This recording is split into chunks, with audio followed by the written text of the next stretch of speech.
І я переходжу до нашого наступного спікера. Хочу анонсувати зараз Мартіна Дюплантьє, архітектора, урбаніста та президента АМО та АМО Фондейшн, який це представник архітектор із Франції. Зараз буквально пару секунд, і ми запустимо його презентацію. I'm a French, Belgian architect. Тож я французько-бельгійський архітектор. Початково я з Бельгії.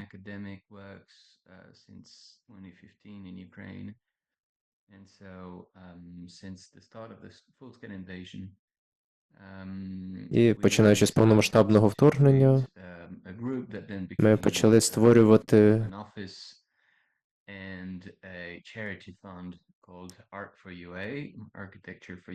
те, що стало благодійною організацією Arc4UA. Зараз ми працюємо в двох різних країнах.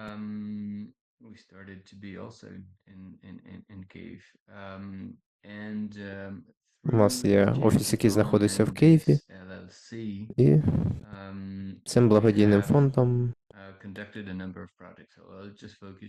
ми провели декілька проєктів. Хочу показати вам деякі з них.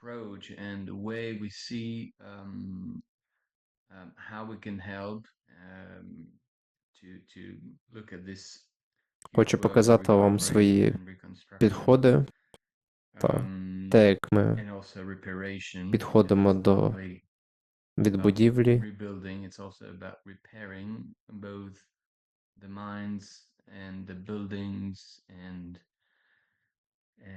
У різних аспектах, тому що відбудова – це те, що стосується як будівель, так і людей. По-перше, я хочу зауважити, що слід завжди дивитися на контекст, не копіювати старого.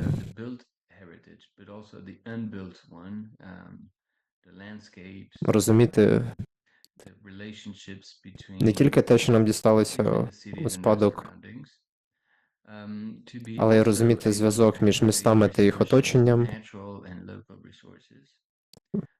вміти залучати природні та місцеві ресурси.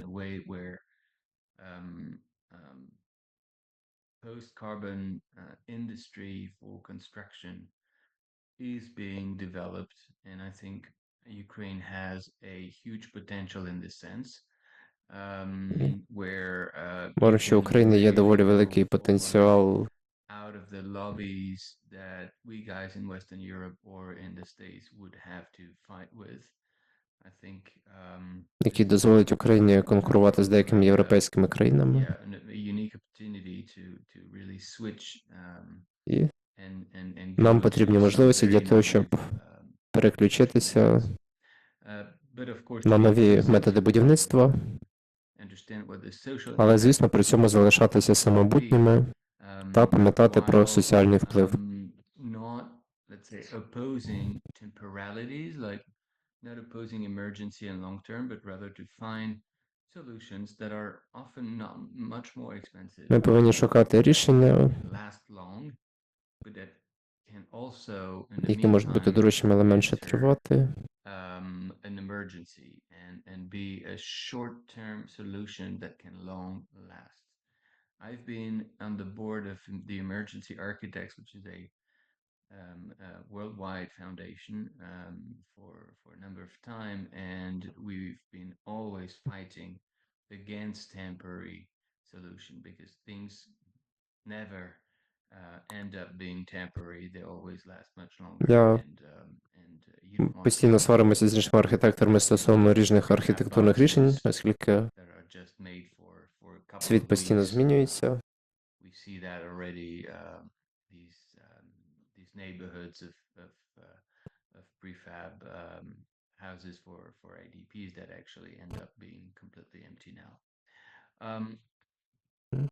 So we started our work since 2022 Ми починали of свою tracking роботу heritage у losses, 2022 році, trying to raise відстежуючи awareness among the media, the втрати Western media, among UNESCO, житлового фонду a України, number of використовуючи big медійні foundations in засоби, the використовуючи West допомогу to ЮНЕСКО, try to help bring money to at least protect the ruins of these buildings і and record, archive, um, track, map all of these heritage losses. So that's the we've been і focused ми on працювали над тим, щоб зафіксувати всі cities. втрати, You пов'язані can з see втратою 5 of them here архітектурної спадщини України. extended to Odessa as well. Ви можете We've побачити organized a few programs and still organizing a деякі program with приклади Expertise France to втраченої generate all the different архітектурної спадщини We've України. conducted some work also with UNESCO on Chernihiv. Деякі з наших проєктів проводились Providing також some спільно з expertise ЮНЕСКо. and also Ми dedicate проводили some time to тиждень. education and among others, Kharkiv School of Architecture. Також ми розуміємо, що значний час потрібно приділяти питанням укриттів та евакуації. The shelters in the schools are also part of the works that we have Укриття в done and школах will soon також є publish. важливою частиною нашої Is роботи. the Ukraine School Atlas that is actually a book of not only a catalog of numerous standards of schools, but also a book for their adaptation and some kind of a tutorial for their renewal and their adaptation to the new norm. So we've analyzed the ways they were built. Ми проаналізували, як були побудовані старі радянські школи, і ми побачили, що ми можемо їх дуже легко адаптувати для того, щоб вміщати більшу кількість дітей. Тут ви можете побачити зелену зону. Це зона, якою ми доповнили вже існуючі укриття в школах. Деякі школи взагалі не мають укриттів. Їм доводиться створювати укриття в інших приміщеннях. І ми розуміємо, що нам потрібно оновлювати шкільні простори для створення кращих укриттів.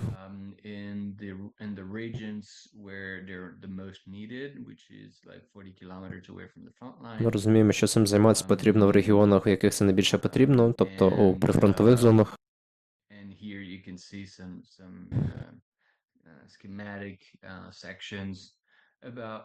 Тут ви можете побачити декілька схем створення підземних укриттів.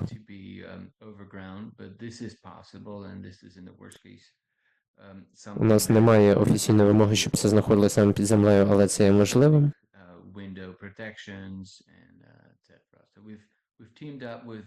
На щастя, це реалізуємо.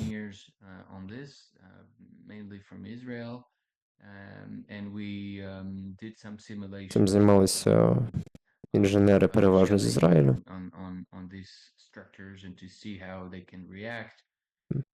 І у разі обстрілу шкіл з подібними укриттями, чи у разі ракетних обстрілів, ракетами, які використовує Росія, учні матимуть можливість берегти своє життя в укриттях.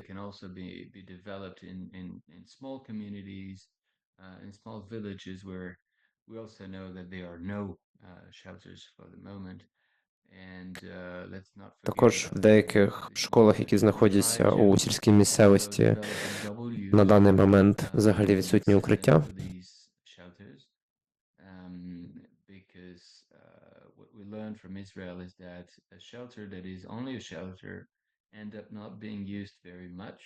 Ми повинні розуміти, що ці укриття, як нам вже показав досвід Ізраїлю, повинні бути універсальними, адже укриття, яке є лише укриттям imagine a double use for it so that не є it's used on a daily basis раціональним and використанням for площі. another purpose. And then it really is the guarantee that it works continuously. So here we're merging the shelter with some community space, with some kind of street market space where Тут ми можемо поєднувати укриття з retail якимись can певними суспільними take зонами, place, and we have наприклад, different зонами, які прилягають до магазинів. and common spaces in this shelter. There can be also some community space, etc. And we in this book there will be a construction guide as well to Тут також буде give знаходитися insights of how things керівництво can be по done. перебудові. Then we've looked at broader projects on cities, so more some kind of an urban vision for different cities, like Izium, for example, where we've worked with У нас також є проекти, урбаністичні проекти для деяких міст на the кшталт cities, Ізюму. the Soviet ones, but also the pre-Soviet ones. We've developed quite an extensive work on the city. Це проекти, які потребують від нас доволі об'ємної роботи. We've also, thanks to the work with UNESCO, looked at Також Chernihiv спільно з ЮНЕСКО as a way to ми not only do займаємося heritage містом assessment, Чернігів. but also how to Ми activate it займаємося to оцінкою link історичних different будівель heritage цього міста. sites, that could really be Ми a network of interesting points in the city, and також this could маємо be збирати інформацію best про to live різні історичні будівлі making the city цього міста much more enjoyable and comfortable для того, щоб for покращити pedestrians. умови життя у цьому місті та зробити його більш And now комфортним we're для starting пішоходів. work on wooden houses, how to protect them, І how to зараз ми use them, how to bring починаємо comfort to them, проект роботи над and захистом, how покращення to та make захисту sure this дерев'яних heritage будівель. is not lost, but can also be part of their redevelopment. Цей проект також буде сфокусовано на тому, як не втратити подібні об'єкти архітектурної спадщини. Also, some work on Zaporizhia will be needed on their redevelopment plan, knowing that the big industry is very central and is a potential for urban redevelopment. Then Також ми розуміємо, our що у нас є гарний потенціал для analysis урбаністичної of the відбудови нашої situation країни. in Ukraine is in Europe is that we need to change the way we build buildings. We need to change. We need to be more local. Use some natural bio-based materials so that we reduce our carbon footprint. The construction sector is 40% responsible for 40% of the global emissions. So we have a big responsibility У for the нас є environment, but as well for the economy, the local economy. велика We have відповідальність за these tools to Ukraine оточення, and за Ukrainians довкілля, за so економіку. that the reconstruction is not imported, but it's really relevant and it's a leverage Відбудова є дуже важливою, future redevelopment and also for the local але economy. також дуже важливим для майбутньої Ukraine is віднови, really the відбудови first і European producer місцевої of економіки. construction materials. Україна Now it це has to перший be європейський turned into a виробник natural, наступних sustainable матеріалів. material maker, to retrieve historical skills and also to develop a low energy, Це low країни, carbon які industry, потрібно not only because it's зайнятися a виробництвом technologically екоматеріалів, right sense of history, but also because it is just a way, just a matter of survival for you guys. тому що для being України це away буде, from для Russian нас це oil буде and одним gas. зі основних способів So we propose to start this вижити, new industrial конкуруючи Copenhagen з російською with нафтовою what та we call газовою the індустріями. inter-material cluster, which is a place where the different players, the different actors of wooden prefab, renders, clay concrete, straw panels, recycled concrete, all of them Тут наша країна може зайти в нову промислову парадигму, фокусуючись, наприклад, на повторному використанні деревини, глини, солом'яних панелей,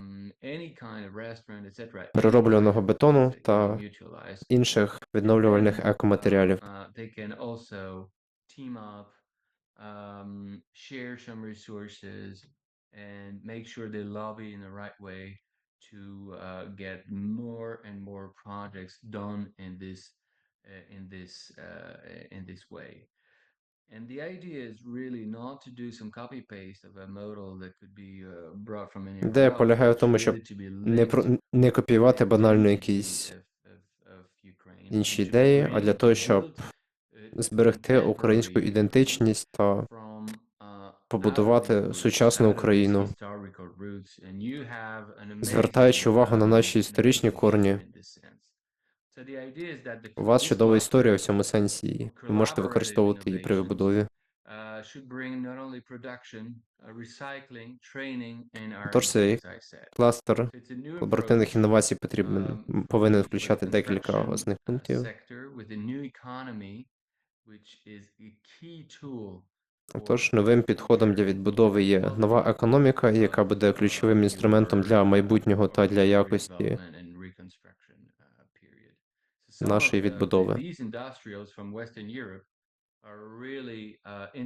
Деякі галузі промисловості з Західної Європи,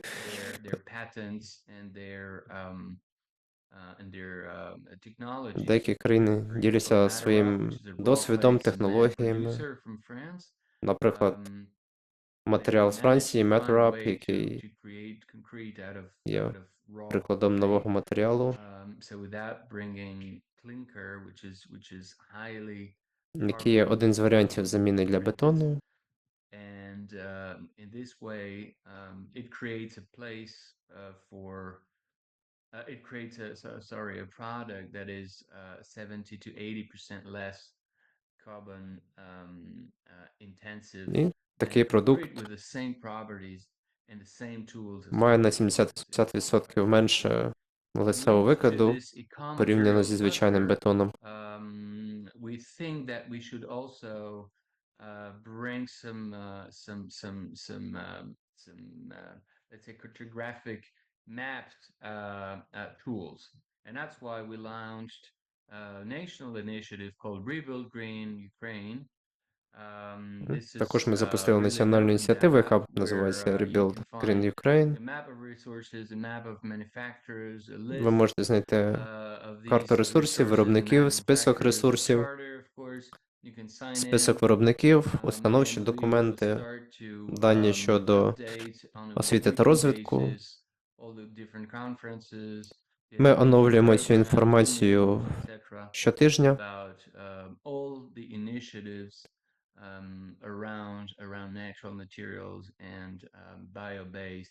Ми оновлюємо всю інформацію стосовно різних ініціатив стосовно будівельних матеріалів. Ідея полягає в тому, щоб мати відкриті дані, на які кожен може подивитися, продивитися доступні ресурси.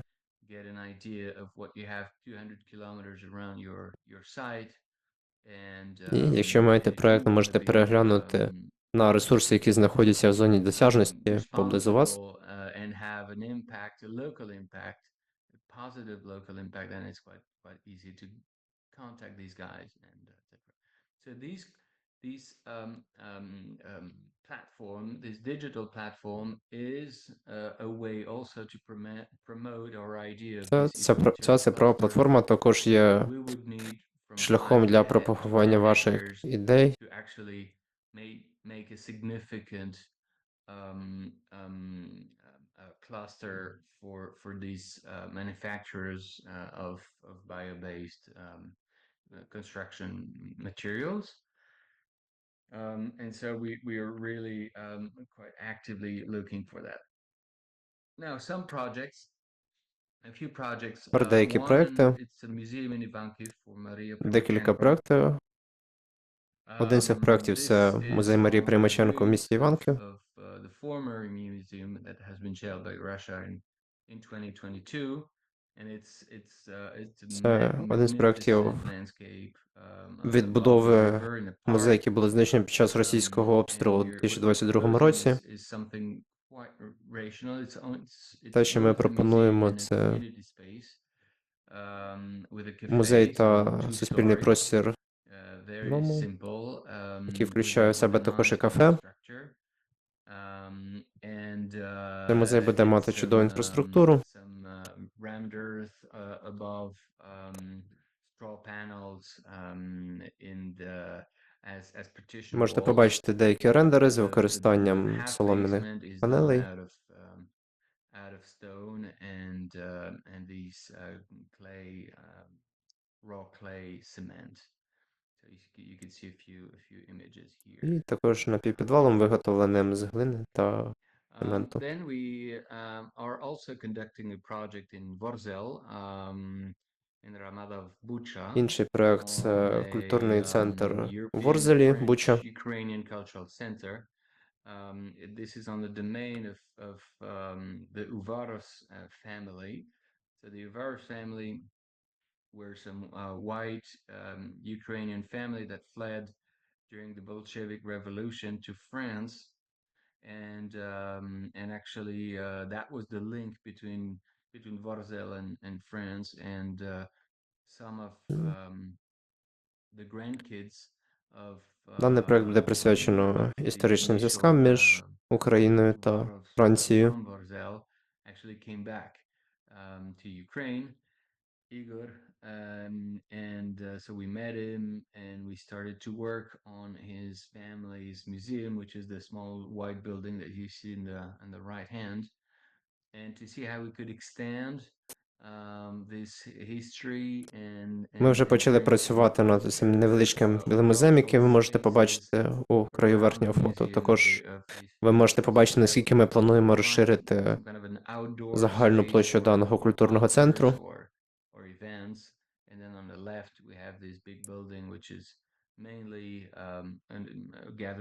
Для того, щоб у даній зоні можна було проводити різноманітні заходи. Також ми розглядаємо створення бібліотеки, дослідницького центру та деяких адміністративних центрів, які можуть включати кафе. Це може бути чудове місце для досліджень, для зібрань. Далі ми займаємося розробкою спортивного і культурного центру в Бородянці.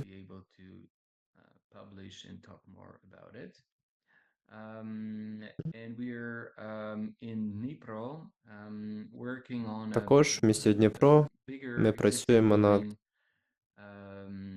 to be turned into an IDP housing for 350 families from Mariupol.